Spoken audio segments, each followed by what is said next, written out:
tere, täna on käes Ela hästi viimane saade ja minu tänaseks saatekülaliseks on tuntud saatejuht ja pereportaali toimetaja Eve Kallaste. Tere! Tere!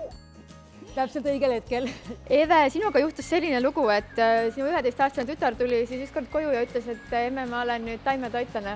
Ja ütles, et ta on vegan ja nüüd ta saab meil 14 juba, nii et ma tõesti arvan, et see ei ole lihtsalt tuju. Et see on ikkagi elustiil ja lapse enda otsus. Et kui muidu käib see pigem vastupidi, et see on nagu vanemate poolt nagu suunatud lastele selline eluviis, siis meil on ikka teisiti ja et laps alustas, kuidas ta alguses ütles, ega ma ei võtnud seda nii väga tõsiselt, et ma mõtlesin, natuke räägib ja ega see ju paha ei ole, kui laps mõtleb, kuidas elada siin maailmas nii, et ennast ja teisi vähem kahjustada. No sa ei saa oma last sellise asja eest hukka mõista. Loomulikult ma ütlesin, et muidugi proovi, et vaatame, mis välja tuleb. Ja tingimuseks me siis tõesti seadsime selle, et vaatame, et kui see sinu tervisele mõjub hästi, et siis palun. Aga ega me seda esialgu ei uskunud väga. Kui palju sa olid varem kokku puutunud see veganluse ja taimetoiduga? Üldse mitte. Nii et sul olid sees siis ikkagi need põhilised küsimused ka, eks ju, et mida ja kuidas peab laps sööma? No ma ei olnud väga selline muretseja ema sellel hetkel ja ma vist üleüldse väga ei ole muretseja ema. Et nii palju ma ju ikka teadsin, et veganid tegelikult on ju teadlikuma ja tervislikuma toitumisega kui mingisugused tavalised keskmised sööjad. Et selles mõttes ma väga ei muretsenud. Aga ma olin võib-olla veidi ära hirmutatud selle koha pealt, et kas ikka organism, tead, mida kõik räägivad, et kas ikka organism saab kõik olulise kätte, kui ei söö liha ega loomset. Aga samas, kui sinu laps ütleb sulle niimoodi, et emme, et sa ju tead, kus see toit tuleb, et ma ei taha olla selles osaline, siis ma ei tea ühtegi meetodit, kuidas sa sunnid oma last selles tapatalgus osalema.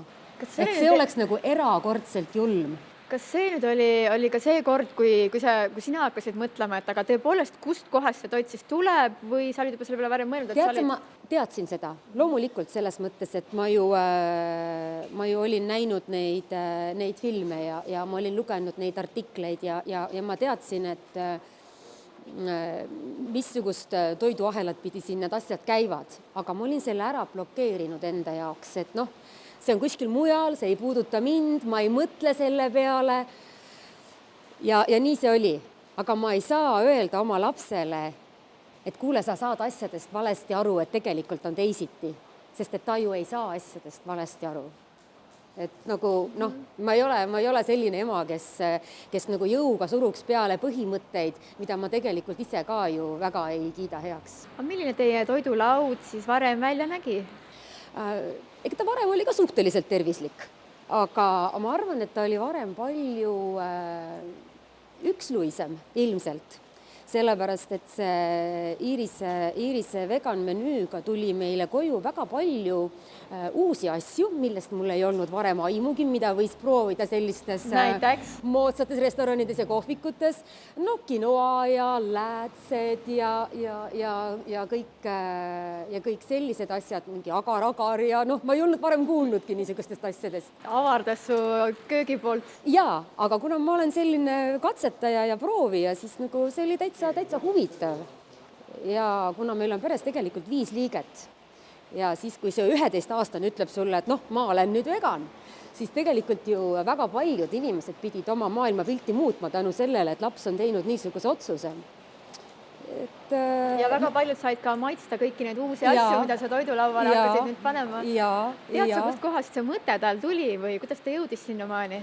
Ta on hästi tundlik olnud alati selles suhtes, et kuidas see maailm üldse toimib ja millised on üldse inimesed ja milliste põhimõtete järgi me elame.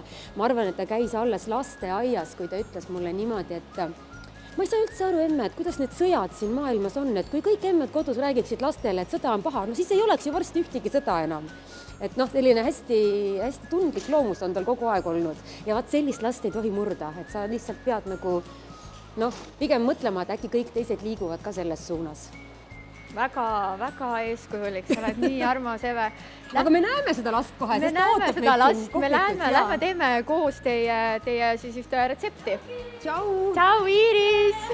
Et see meie väike vegan on siin kohvikus sushiga ootamas.